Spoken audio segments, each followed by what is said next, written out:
আরজিকর কাণ্ডের প্রতিবাদে আজ রাজ্যের সমস্ত জায়গায় রাস্তা অবরোধের ডাক দেয় বিজেপি।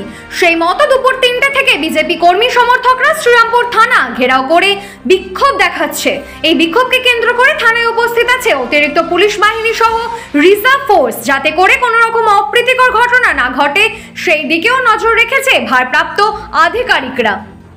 হুগলি শ্রীরামপুর থেকে সুদীপ ভট্টাচার্যের রিপোর্ট, বেঙ্গল নিউজ এক্সপ্রেস। আরজিকরের যে গত শুক্রবারের রাতের যে ঘটনা, যে ভয়াবহতা, তাকে মুখ্যমন্ত্রী নির্বিষ করার চেষ্টা করেছেন, ঢাকা দেওয়ার চেষ্টা করেছেন, আড়াল করার চেষ্টা করেছেন। তারই দপ্তরের স্বাস্থ্য বিভাগ, তারই দপ্তরের পুলিশ, তাদেরকে তিনি মদত দিয়ে একটি মেয়ের যে জীবন কাহিনী, সেই জীবন কাহিনী অকালে নিভিয়ে দেওয়া হয়েছে।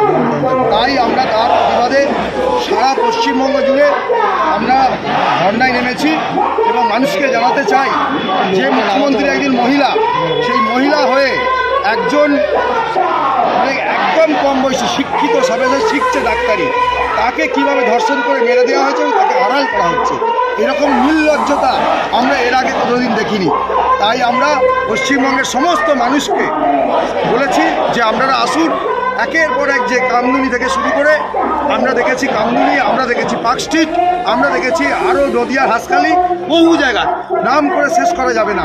সেই যে দিনের পর দিন ধর্ষণগুলোকে ছোট ঘটনা বলে চালিয়ে দেওয়া, এবং সবথেকে বড় কথা নির্লজ্জের ব্যাপার সেটা হচ্ছে তিনি ধর্ষণের রেট বেঁধে দিয়েছেন।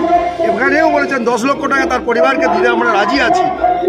এটাই কি আমি মুখ্যমন্ত্রীকে বলবো, তার বাড়িরও মহিলা আছে, তার বাড়িরও ভাইজি আছে, তাদেরকে তার নাই নিঃসন্তান, কিন্তু তাদের যে আত্মীয় স্বজন আছে তাদের কি উনি দেবেন এই ধর্ষণের পরে 10 লাখ টাকার মূল্যে তার বিচার?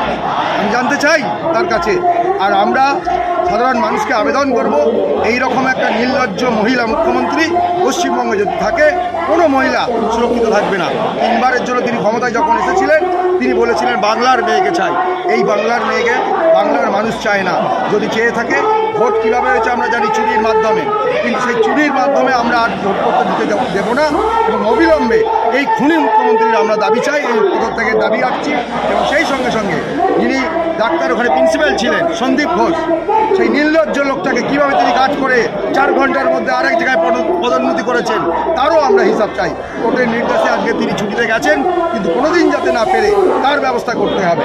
তাই আমরা প্রত্যেকেই এই প্রোগ্রাম আমাদের লাগাতার চলবে। আমাদের আজকে বিভিন্ন জেলায় হচ্ছে, ডোমজুড়ে হচ্ছে, বিকেলে রিসরায় আছে, এবং লাগাতার এটা আমাদের চলবে যতক্ষণ না আমরা ন্যায় বিচার পাবো। আমরা মাঠ থেকে ছেড়ে, রাস্তা থেকে ছেড়ে যাবো না, এটা আপনাদের কাছে আমরা বলে রাখলাম।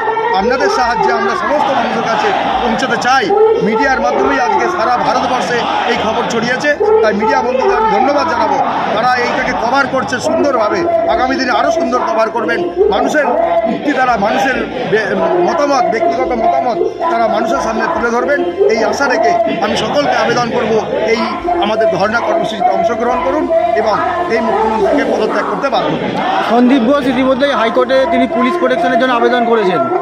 দেখুন, এরকম নির্লজ্জতা প্রিন্সিপাল আমার মনে হয় ভারতবর্ষের কোনো মেডিকেল কলেজ দেখেনি। আর তাকে গার্ড করছে কে? শাসক দল এবং মুখ্যমন্ত্রী। এর থেকে নির্লজ্জতা আর কিছু হতে পারে না।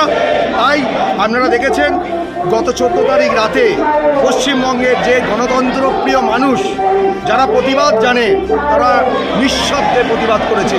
এটা তৃণমূলের কাছে হুঁশিয়ার। আজকে তৃণমূল রাস্তায় নাটক করতে নেমেছেন, বলছে উই ওয়ান্ট জাস্টিস। আমরা তো বলবো উই ওয়ান্ট জাস্টিস, আমরা বলবো আপনি তার জবাব দেবেন। তিনি আমাদের প্রশ্ন আমাদের কাছে ছুড়ে দিচ্ছেন। এর মতো নির্লজ্জতা আর কোথাও হতে পারে না। তাই এই খুনি মুখ্যমন্ত্রীর আমরা পদত্যাগের দাবিতে রাস্তায় নেমেছি এবং রাস্তায় থাকবো।